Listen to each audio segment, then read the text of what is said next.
Hi, എല്ലാവർക്കും നമസ്കാരമുണ്ട്.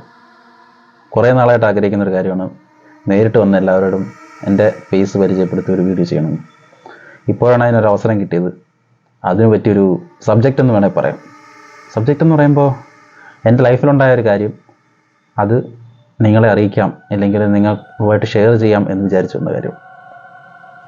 അതായത് എൻ്റെ ലൈഫിലുണ്ടായ ചെറിയൊരു ഇൻസിഡൻറ്റ്. അപ്പോൾ ഞാൻ ഗൂഗിൾ ചെയ്ത് നോക്കി അല്ലെങ്കിൽ യൂട്യൂബ് വഴി പലതും ചെയ്ത് നോക്കിയപ്പോൾ അങ്ങനെ ഒരു കാര്യമുണ്ട്. അതിൻ്റെ സത്യാവസ്ഥ എന്താണെന്ന് എനിക്ക് മനസ്സിലായി. പറയുന്നത് സ്ലീപ്പ് പാരാലിസിസ് എന്ന് പറയുന്ന ഒരു അവസ്ഥയെ പറ്റിയാണ്. അപ്പോൾ എൻ്റെ ലൈഫിലുണ്ടായ കാര്യം എന്ന് പറഞ്ഞു കഴിഞ്ഞാൽ വളരെ ചുരുക്കത്തിൽ ഞാൻ പെട്ടെന്ന് പറയാം. എനിക്ക് 2 തവണ ഉണ്ടായി. ആദ്യമായിട്ടുണ്ടായ സമയത്ത് രാത്രി ഉറങ്ങുകയാണ്. എൻ്റെ ജോലി സ്ഥലത്താണ് ഞാൻ ഉറങ്ങുന്ന സമയത്ത്. നല്ല ടയർഡായിട്ട് ഉറങ്ങുന്ന സമയമാണ്. ഒരു വെളുപ്പിനെ ഒരു 4-5 മണി സമയമായിരിക്കും. കാരണം ഞാൻ ഉണർന്ന് നോക്കുമ്പോൾ ഇതായിരുന്നു സമയം. ഇപ്പോൾ ഒരു 4 മണിയെന്ന് വേണമെങ്കിൽ കണക്കൂട്ടാം. 4 മണി സമയത്ത് ഞാൻ നല്ല ഉറക്കത്തിലായിരുന്നു. അപ്പോൾ ഞാൻ പുതച്ചിട്ടാണ് കിടക്കുന്നത്. കാരണം തണുപ്പ് സമയമാണ്. പുതച്ച് കിടക്കുമ്പോൾ എൻ്റെ പുതപ്പിന് മുകളിൽ എന്തോ ഒരു നല്ല ഭാരം പോലെ. അപ്പോൾ ഞാൻ സ്വപ്നം കാണുന്നുണ്ട് എൻ്റെ തൊട്ടപ്പുറത്ത് വൈഫ് കിടക്കുന്നതായിട്ട്. പക്ഷേ ഒറ്റയ്ക്കേ ഉള്ളൂ. ഞാനും എൻ്റെ ഫ്രണ്ട്സ് അല്ലെങ്കിൽ എൻ്റെ കൂടെ ജോലി ചെയ്യുന്നവർ ആ റൂമിലുണ്ട്. അപ്പം ഞാനിങ്ങനെ രാത്രി ഉറങ്ങുന്ന സമയത്താണ് ഇതുണ്ടായത്. ഏകദേശം വെളുപ്പാങ്കാലമാണ്.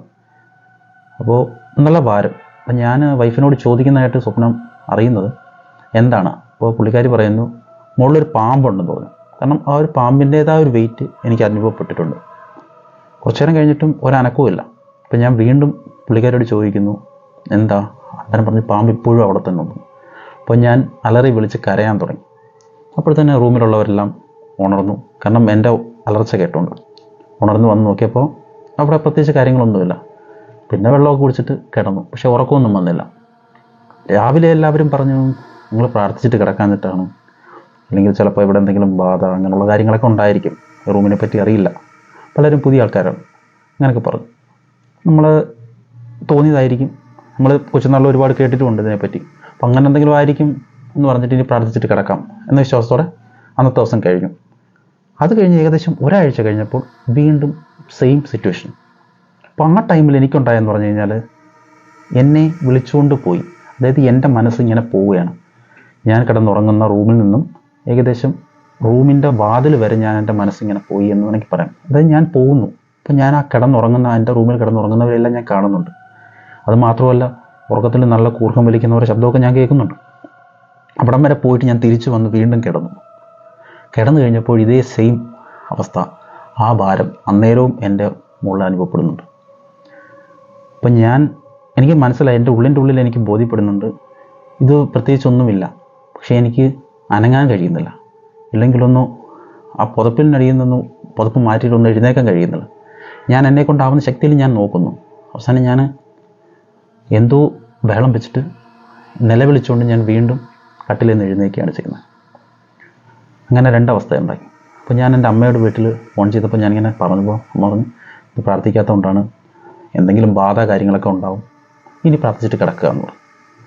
ഈ 2ാമത്തെ അവസ്ഥ ഉണ്ടായപ്പോൾ ശരിക്കും ഞാൻ ഭയപ്പെട്ടു. ശരിക്കും ആരായാലും ഒരു സാധാരണ മനുഷ്യൻ എത്ര പേടിയില്ല എന്ന് പറഞ്ഞാൽ പോലും അയാൾ പേടിക്കുന്നൊരവസ്ഥയായിരുന്നു. അത് ആ ജീവിതത്തിലുണ്ടായ ഒരാൾക്ക് മാത്രമേ അതിനെപ്പറ്റി വിവരിക്കാൻ പറ്റത്തുള്ളൂ. അതെനിക്ക് എൻ്റെ ലൈഫിലുണ്ടായി. അപ്പോൾ ഞാനത് കറക്റ്റായിട്ട് നിങ്ങൾക്ക് പറഞ്ഞു തരാൻ പറ്റും. പിന്നീടാണ് ഞാനിതിനെപ്പറ്റി യൂട്യൂബിൽ പലരും പറഞ്ഞ കാര്യങ്ങൾ ഞാൻ നോക്കി. അപ്പോൾ അവർ പറയുന്ന കാര്യം എന്ന് പറഞ്ഞാൽ ഉറക്കത്തിൽ സംഭവിക്കുന്ന, അതായത് ഉറക്കത്തിൻ്റെ 4 സ്റ്റേജുകളിൽ N1, N2, N3, REM, REM, rapid I movement എന്ന് പറഞ്ഞ ആ ഒരു സന്ദർഭത്തിൽ സംഭവിക്കുന്ന ശരീരത്തിനെ അനക്കാൻ പറ്റാത്തൊരവസ്ഥയാണ് ഈ സ്ലീപ്പ് പാരാലിസിസ് എന്ന് പറയുന്നത്.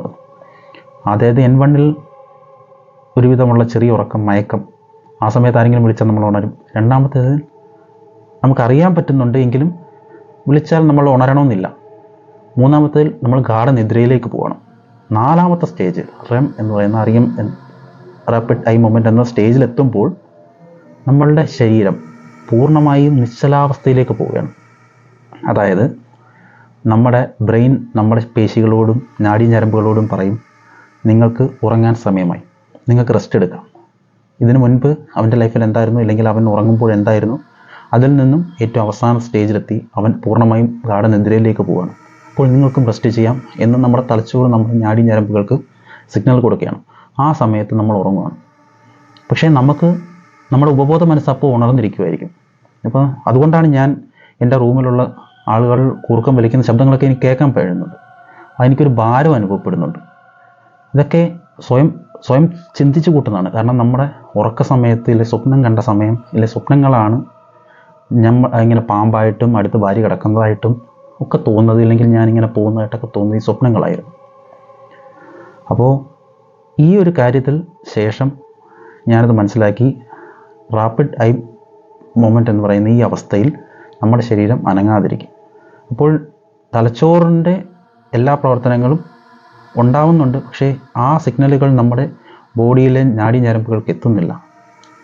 അപ്പോൾ അതുകൊണ്ടാണ് നമ്മുടെ ശരീരം അനങ്ങാത്ത ഒരവസ്ഥയിലേക്ക് എത്തുന്നത്. ഇത് ഒരിക്കലും ഒരു അസുഖമല്ല. പക്ഷേ ഇതിനുണ്ടാവാനുള്ള കാരണങ്ങൾ ഞാൻ എന്നെ സ്വയം സ്റ്റഡി ചെയ്തപ്പോൾ എനിക്ക് മനസ്സിലായ കാര്യങ്ങളെന്ന് പറയുമ്പോൾ, ഒന്ന്, കറക്റ്റ് സമയത്ത് ഉറക്കമില്ലായ്മ ഇതിൻ്റെ മെയിൻ കാരണമാണ്. അതേപോലെ ഓവർ തിങ്കിങ് ഒരിക്കലും ഒരുപാട് ആലോചിച്ച് കൂട്ടരുത്. പിന്നെ സമയത്ത് നേരത്തുമില്ലാത്ത ആഹാരം, കൃത്യതയില്ലാത്ത ആഹാരം, രാവിലെ കഴിക്കാതിരിക്കാം, ഉച്ചയ്ക്ക് കഴിക്കാതിരിക്കും, രാത്രിയിൽ വയറു നിറച്ച് കഴിക്കുന്നു, ഇങ്ങനെയൊക്കെയുള്ള പ്രശ്നങ്ങളാണ്. പിന്നെ അതേപോലെ മദ്യപാനം, പുകവലി, ഇതൊക്കെ നമ്മുടെ ഈ ഒരു അവസ്ഥയിലേക്ക് എത്തിക്കുന്നതിന് മെയിൻ കാരണങ്ങളാണ്. അപ്പോൾ ഇതിൽ നിന്ന് നമ്മൾ ഓവർകം ചെയ്യണമെന്നുണ്ടെങ്കിൽ പറയാവുന്ന ഈ കാര്യങ്ങൾ, എന്താണോ കാരണങ്ങൾ നമ്മൾ കണ്ടെത്തിയത്, എന്ത് കാരണങ്ങൾ ഉണ്ടാകുന്നോ ആ കാരണങ്ങൾ നമ്മൾ റെഡ്യൂസ് ചെയ്യാൻ ശ്രമിക്കുക.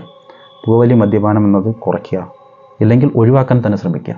അതുകൊണ്ട് പ്രത്യേകിച്ച് ഗുണങ്ങളൊന്നുമില്ല. രണ്ടാമത്തേത്, രാവിലെ ഉറങ്ങുന്ന അല്ലെങ്കിൽ ഉച്ചയ്ക്ക് കിടന്നുറങ്ങുന്നവരുണ്ടായിരിക്കാം, ഇല്ലെങ്കിൽ 8 മണിക്ക് കിടന്നുറങ്ങുന്നവരുണ്ടാവും, 10 മണിക്ക് ഉറങ്ങുന്നവരുണ്ടാവും. ചിലർക്ക് ഉറക്കം കിടന്നുടനെ ഉറങ്ങുന്നവരുണ്ട്, അവരൊക്കെ ഭാഗ്യവാന്മാരാണെന്ന് വേണമെങ്കിൽ പറയാം. പക്ഷേ ഉറക്കം സമയത്തും നേരത്തും ഇല്ലാത്തവർക്ക് ഇത് പിടിപെടുന്നതിൽ യാതൊരു തെറ്റുമില്ല. പിന്നെന്ന് പറയുമ്പോൾ നമ്മുടെ ആഹാരം, നമ്മളൊരു ഡയറ്റ് കറക്റ്റായിട്ട് കൺട്രോൾ ചെയ്യുക. ആ ഒരു രാവിലെ രാജാവിനെ പോലെ കഴിക്കണമെന്നാണ്, ഏറ്റവും വൈകുന്നേരം, അതായത് രാത്രിയിൽ ഭിക്ഷക്കാരനെ പോലെ കഴിക്കണമെന്നാണ് പറയുന്നത്. അത് നമ്മൾ ഫോളോ ചെയ്യാൻ ശ്രമിക്കുക. പിന്നെ എന്ന് പറയുന്നത് നമ്മുടെ ഓവർ തിങ്കിങ്. എന്താണ് നമ്മൾ ചിന്തിച്ചത് കൊണ്ടൊന്നും നടക്കാൻ പോകുക. അപ്പോൾ നമ്മൾ ഓവർ തിങ്കിങ്ങിൻ്റെ പിന്നാലെ പോവാതെ നമ്മൾ എന്താണോ ജീവിതത്തിൽ നടക്കുന്നത് അതിനെ അങ്ങനെ കണ്ട് പോസിറ്റീവായിട്ട് മുന്നോട്ട് പോകാൻ ശ്രമിക്കുക. അപ്പോൾ ഇങ്ങനെയുള്ള കാര്യങ്ങൾ നിങ്ങളുടെ ലൈഫിലും ഉണ്ടായിട്ടുണ്ടാവും, പലരുടെ ലൈഫിലും ഉണ്ടായിട്ടുണ്ടാവും. ഇതിൽ കുട്ടി എല്ലാവർക്കും, പ്രായമായവർക്കും എല്ലാവർക്കും ഉണ്ടാകുന്ന ഒരു അസുഖമാണ്. ഇല്ല, അസുഖം മീൻസ് അസുഖമല്ല, അവസ്ഥയാണ്. ഉറക്കത്തിലുണ്ടാകുന്ന സ്ലീപ്പ് പാരലൈസിസ് എന്ന് പറയുന്ന അസുഖം. ഈ അവസ്ഥ ഒരിക്കലും അസുഖമാണെന്ന് ഞാൻ വീണ്ടും പറയുന്നില്ല. പക്ഷേ ഇതൊരു അസുഖത്തിലേക്ക് പോകുന്നതിന് മുൻപ് നമ്മുടെ ഇതെല്ലാം റെഡ്യൂസ് ചെയ്തിട്ട് നമുക്ക് കഴിയുന്നില്ല എന്നുണ്ടെങ്കിൽ നമ്മൾ തീർച്ചയായും ഒരു ഡോക്ടറെ കാണണം. അപ്പോൾ ഇതുപോലുള്ള അനുഭവങ്ങൾ നിങ്ങൾക്ക് ഉണ്ടായിട്ടുണ്ടെങ്കിൽ നിങ്ങളത് കമൻറ്റ് ചെയ്യുക. അപ്പോൾ പലപ്പോഴൊക്കെ എൻ്റെ വീഡിയോസ് ഇതേപോലെ വന്നുകൊണ്ടിരിക്കും. നിങ്ങൾ ചാനൽ സബ്സ്ക്രൈബ് ചെയ്യുക. Thank you.